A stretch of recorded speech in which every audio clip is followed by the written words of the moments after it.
नमस्कार विद्यार्थी मित्रांनो, SK लॉजिक करिअर काउन्सिलिंग मध्ये आपले मनपूर्वक स्वागत आहे। आज नीटचा फॉर्म भरण्याची अंतिम दिनांक आहे आणि आपण आपला फॉर्म पूर्ण भरलेला आहे का, पेमेंट झालेला आहे का, मी विद्यार्थी मित्रांनो एकदा पुन्हा खात्री करून घ्या। बहुतांश वेळेस असं होत असतं की आपल्याकडनं नजर चुकीने आपला फॉर्म इनकम्प्लीट राहिला तर आपलं वर्ष वाया जाऊ शकतं। त्यामुळे हा व्हिडिओ शेवटपर्यंत आपण बघा का आपल्याला आपला फॉर्म पूर्ण झालेला आहे किंवा नाही झालेला हे आपल्याला कसं चेक करायचं आपण या व्हिडिओच्या माध्यमातून तुम्हाला दाखवण्याचा प्रयत्न करणार आहोत। तसेच ज्या विद्यार्थ्यांनी अद्याप फॉर्म भरलेला नाही असे विद्यार्थी आज रात्री 9 वाजेपर्यंत आपला फॉर्म पूर्ण करू शकतात। तसेच त्याची पेमेंट सुद्धा ते रात्री 11:50 पर्यंत ते करू शकतात। तर या व्हिडिओमध्ये मी आपणास फॉर्म कसा चेक करायचा हे तुम्हाला दाखवणार आहे। तसेच ज्या विद्यार्थ्यांनी पूर्ण फॉर्म भरलेला असेल, कंप्लीट केलेला असेल असे विद्यार्थी सुद्धा गाफील न राहता त्यांनी स्वतः एकदा आपण काळजी करून घ्या का माझा फॉर्म पूर्ण झालेला आहे किंवा नाही। अगोदर काय करायचं मित्रांनो, NTA ची वेबसाईट ओपन करायची आहे, neet.nta.nic.in ही वेबसाईट आपण ओपन करायची। त्या वेबसाईटला आपल्याला इथं रजिस्ट्रेशन फॉर नीट हे दिसेल, त्यावर क्लिक करायचं। क्लिक केल्यानंतर आपल्या समोर एक विंडो ओपन झालेली दिसेल। त्या विंडोमध्ये आपल्याला 3 ऑप्शन दिसत आहे। एक डाउनलोड इन्फॉर्मेशन बुलेटिन दिसत आहे, न्यू रजिस्ट्रेशन दिसत आहे आणि लॉगिन पेज दिसत आहे। आता न्यू रजिस्ट्रेशन ज्यांनी अद्याप रजिस्ट्रेशन केलं नाही असे विद्यार्थी नवीन रजिस्ट्रेशन करतील आणि ज्या विद्यार्थ्यांनी अगोदर फॉर्म भरलेला आहे, मी परत विनंती करतो विद्यार्थी मित्रांनो आपण स्वतः आज काळजीपूर्वक आपला फॉर्म एकदा तपासून घ्या।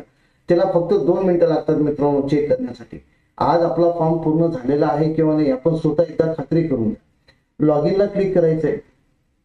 लॉगिनला झाल्यानंतर आपल्याकडे ऍप्लिकेशन नंबर आपला आहे। जर आपल्याकडे ऍप्लिकेशन नंबर हा आपण जो काही ईमेल दिलेला होता किंवा मोबाईल नंबर दिलेला होता त्यावर आपल्याला ज्यावेळेस आपण रजिस्ट्रेशन केलेलं होतं त्यावेळेस तो ऍप्लिकेशन नंबर आलेला आहे। तो ऍप्लिकेशन नंबर आपल्याला यामध्ये टाकायचा आहे, पासवर्ड टाकायचा आहे, कॅप्चर कोड टाकायचा आहे आणि लॉगिन करायचं। बघ हा ऍप्लिकेशन नंबर तो 26 पासून स्टार्ट होतो। ऍप्लिकेशन नंबर घ्यायचा, आपला पासवर्ड घ्यायचा, कॅप्चर कोड एंटर करा आणि लॉगिन करा। लॉगिन केल्यानंतर आपला जो काही भरलेला फॉर्म आहे तो आपल्या समोर दिसत आहे।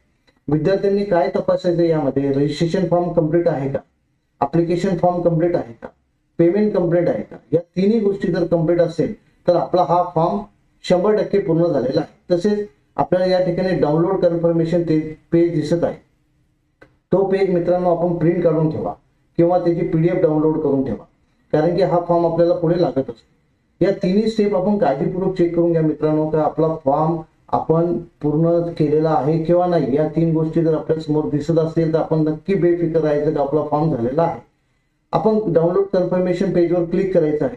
आपला डाउनलोड कन्फर्मेशन पेज आपल्याला या ठिकाणी डाउनलोड झालेला दिसेल। त्यामध्ये आपण पुन्हा एकदा आपलं नाव, गाव, सगळं जे काही गोष्टी आहे मित्रांनो पुन्हा एकदा चेक करून घ्या।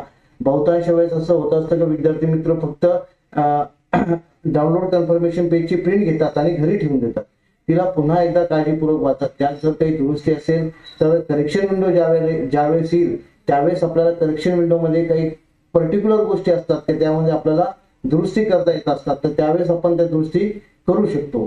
त्यामुळे आपण आपलं महत्वाची गोष्ट आपलं नाव, जेंडर, आपण ज्या राज्यातून परीक्षा देत आहोत तो, त्याच्यानंतर आपली कॅटेगरी, परीक्षेचं मीडियम आणि एक्झाम सेंटरवर काळजी घ्या मित्रांनो। आपलं एक्झाम सेंटर बघा, काही विद्यार्थ्यांचं असं होत आहे का छत्रपती संभाजीनगर निवडत असताना काही विद्यार्थ्यांचे चंद्रपूर झालेले, तर असं होऊ नये आपल्या परिस्थितीत। पुन्हा एकदा आपण आपला फॉर्म काळजीपूर्वक चेक करून घ्या तर आपलं जे काही एक्झाम सेंटर आपण निवडलेलं आहे, परीक्षाचं मीडियम जे काही निवडलेलं ते बरोबर आहे का, एक्झाम सेंटर छत्रपती संभाजीनगर, बुलढाणा, जळगाव जे काही तुम्ही निवडलेले आहे ते एकदा काळजी करून घ्या आपले ते बरोबर आहेत का। बाकी इतर माहिती जी काही असेल ती पुन्हा चेक करा। आपला फोटो, फिंगरप्रिंट, सही, ऑनलाईन केलेला फोटो, जो काही कॅप्चर केलेला फोटो वगैरे असेल या सगळ्या गोष्टी बरोबर आहेत का एकदा तपासून घ्या। कारण की करेक्शन विंडो आल्यानंतर काही मोजकेच अशा गोष्टी असतात की ज्यामध्ये आपल्याला बदल करता येत असते। आपण लॉगिन केल्यानंतर आपल्याला फॉर्म तर कंप्लीट झालेला दिसतोय, परंतु जर एखाद्या विद्यार्थ्याचा फॉर्म इनकम्प्लीट असेल तर तो कसा दिसेल, तर लॉगिन केल्यानंतर त्या विद्यार्थ्याला बघा फक्त रजिस्ट्रेशन कंप्लीट केलेलं दिसेल आणि ह्या 2 गोष्टी ह्या इनकम्प्लीट दिसेल। म्हणजे या विद्यार्थ्यांनी काय केलेलं आहे, फक्त रजिस्ट्रेशन केलेलं आहे, बाकीची कोणतीही प्रोसेस कंप्लीट केलेली नाही। जर आपल्या असं लॉगिन मध्ये दिसत असेल तर मित्रांनो एकदा समजून घ्या की आपला फॉर्म हा इनकम्प्लीट आहे, पूर्ण झालेला नाही। त्यामुळे आजच चेक करा, आज वेळ आहे, रात्री 9 वाजेपर्यंत आपण आपला फॉर्म कंप्लीट करू शकतो.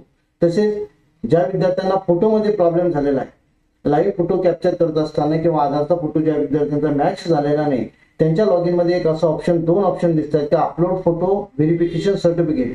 म्हणजे या विद्यार्थ्यांना फोटो सर्टिफिकेट अपलोड करायचंय. ज्यांच्या लॉगिनला दिसत असेल त्यांनीच ते करायचे, बाकी इतर विद्यार्थ्यांना काही करण्याची आवश्यकता नाही. त्या विद्यार्थ्यांनी काय करायचंय, फॉर्म जरी कंप्लीट दिसत असेल तरी सुद्धा त्यांना ते सर्टिफिकेट अपलोड करणं अनिवार्य आहे. या अपलोड सर्टिफिकेटला क्लिक करायचं. त्यानंतर त्यांनी जे काही अपलोड केलेलं सर्टिफिकेट असेल ते या ठिकाणी त्यांना दिसेल. जर हे अपलोड झालेलं असेल तरच समजायचं मित्रांनो का आपल्याला आपला फॉर्म कन्फर्म झालेला आहे, अन्यथा आपण लॉग इन करून पुन्हा एकदा चेक करून घ्या. ज्या विद्यार्थ्यांना नीट परीक्षा झाल्यानंतर पुढे जर काउन्सिलिंग प्रक्रिया पूर्ण करायची असेल तर असे विद्यार्थी आमची काउन्सिलिंग जॉईन करू शकतात.